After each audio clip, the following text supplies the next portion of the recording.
मित्रांनो नमस्कार. स्टडी 7 या यूट्यूब चॅनलवर मी आपले पुन्हा स्वागत करत आहे. आणि मित्रांनो माझ्यासमोर एक पत्र आहे जे की महाराष्ट्र राज्य परीक्षा परिषद पुणे यांच्याकडून शिक्षक अभियोग्यता व बुद्धिमत्ता चाचणी ही 2025 मध्ये आयोजित करण्यात आलेली आहे. म्हणजे तुम्हाला माहिती आहे आतापर्यंत 2 वेळा शिक्षक भरती झालेली आहे, जे की 2019 मध्ये भरती झालेले शिक्षक, त्यानंतर 2022 मध्ये भरती झालेले शिक्षक, आणि हे पुन्हा एक आता तिसरी परीक्षा होत आहे. तुम्हाला माहित आहे का 2000 शेवटची जी शिक्षक भरती झाली होती ही 2010 मध्ये झाली होती. त्यानंतर खूप वर्षानंतर 2017 मध्ये पेपर झालेला होता. ते 17 मध्ये जे पेपर झालेला होता तर त्यामधील शिक्षक 2019 मध्ये रुजू झाले होते.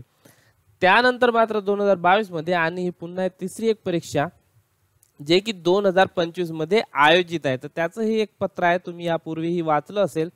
तर इथे बघा, महाराष्ट्र राज्यातील सर्व स्थानिक स्वराज्य संस्था व खाजगी व्यवस्थापनाच्या शाळांमध्ये आता शासनाने काय केलेलं आहे की जी खाजगी शाळा आहे व्यवस्थापनाच्या, तर तिथेही पवित्र थ्रूच शिक्षक भरती होणार आहे. ठीक आहे. तर या संगणकीय प्रणालीद्वारे शिक्षक भरती करिता शिक्षक अभियोग्यता व बुद्धिमत्ता चाचणी, तर ही परीक्षा आता 2025 मध्ये आयोजित करण्यात आलेली आहे. आता लक्षात घ्या की तुम्ही टीईटी पास झाले असेल, एक महाराष्ट्राची टीईटी होते आणि एक केंद्राची होती ज्याला आपण सीटीईटी म्हणतो. ठीक आहे. तर या दोन पैकी जर तुम्हाला प्राथमिक शिक्षक व्हायचं असेल तर पहिला पेपर पास करावा लागतो. एकतर महाराष्ट्राची पास पाहिजे, नाहीतर मग सीटीईटी जे केंद्राची आहे ती परीक्षा, दोन पैकी एक पास पाहिजे. आणि एकदा का पास झालं तर लाईफ टाइम तुम्हाला ते सर्टिफिकेट मग चालेल. मग अशा प्रकारची जेव्हा जेव्हा भरती निघेल तर त्यामध्ये तुम्ही फॉर्म भरू शकता. बघा, सीटीईटीचा जर पहिला पेपर पास असेल तर तुम्ही महाराष्ट्रात जे शिक्षक भरती होते त्यासाठी फॉर्म भरू शकता. परंतु महाराष्ट्राच्या टीईटीचा पहिला पेपर जर तुम्ही पास असेल तर जे की केंद्रीय विद्यालयाची भरती वगैरे निघते तर त्यासाठी फॉर्म भरू शकत नाही. ठीक आहे. म्हणजे सेंट्रलच्या जी परीक्षा आहे त्यासाठी सीटीईटीच लागते. परंतु महाराष्ट्रासाठी सीटीईटीचा एक पेपर जर पास असेल तर तुम्ही प्राथमिक शिक्षक हे नक्कीच होऊ शकता. ठीक आहे. यावर विस्तृत व्हिडिओ मी आधी पण तयार केलेले आहे.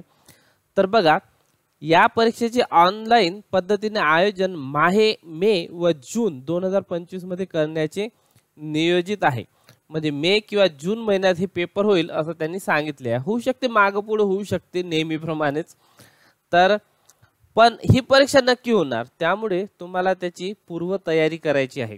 तर इथे तुम्हाला त्यासाठी सूचना आहे की उमेदवारांनी सदर परीक्षेबाबत आवश्यक ती पूर्वतयारी करावी तसे आवाहन करण्यात येत आहे. परीक्षेबाबतची अधिसूचना महाराष्ट्र राज्य परीक्षा परिषदेच्या www.mscpune.in या संकेतस्थळावर यथावकाश प्रसिद्ध करण्यात येईल. तेव्हा इच्छुक उमेदवारांनी वेळोवेळी सदर संकेतस्थळाला भेट द्यावी. ठीक आहे. तर ही याची अधिकृत एक वेबसाईट आहे www.mscpune.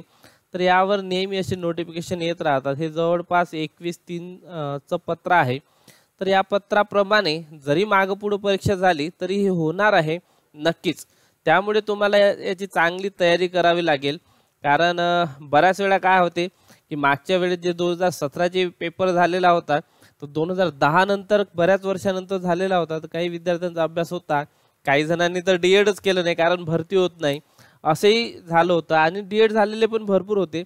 तर त्यामधले बरेचसे शिक्षक आता लागले आणि जवळपास आता जर तुम्ही पाहसाल तर बरेचसे जे विद्यार्थी आहेत ते डीएडकडे त्याचा कल नसतो. कारण की टीईटी परीक्षा, त्यानंतर मग हे अभियोगिता परीक्षा, तर हे एवढं कोण करायचं असं त्याचा एक हेतू असतो. त्यामुळे आता बऱ्याचपैकी शिक्षक लागलेले आहेत. आणि ज्यांचं डीएड झालेले आहे, टीईटी पास असेल तर त्यांच्यासाठी एक खूप मोठा चान्स आहे. त्यामुळे मागच्या भरतीत जर तुम्ही लागले नसेल किंवा 2022च्या भरतीमध्ये जरी तुम्ही लागले नसेल तर तुम्ही त्याची निश्चितच तयारी करू शकता आणि तुम्हाला निश्चितच तिथे तुम्ही लागू शकता. आता तुम्हाला माहित असेल की 2017 मध्ये जे शिक्षक लागलेले आहेत, म्हणजे 19 मध्ये ते रुजू झाले होते तर त्यांना 6000च मानधन होते. आणि जोपर्यंत त्यांचं 3 वर्ष कंप्लीट होत नाही तोपर्यंत ते शासनाने वाढवले नाही. आणि ज्या वेळेस त्यांनी वाढवले तर तेव्हा मात्र त्या सर्व शिक्षकांचे 3 वर्ष कंप्लीट झालेले होते.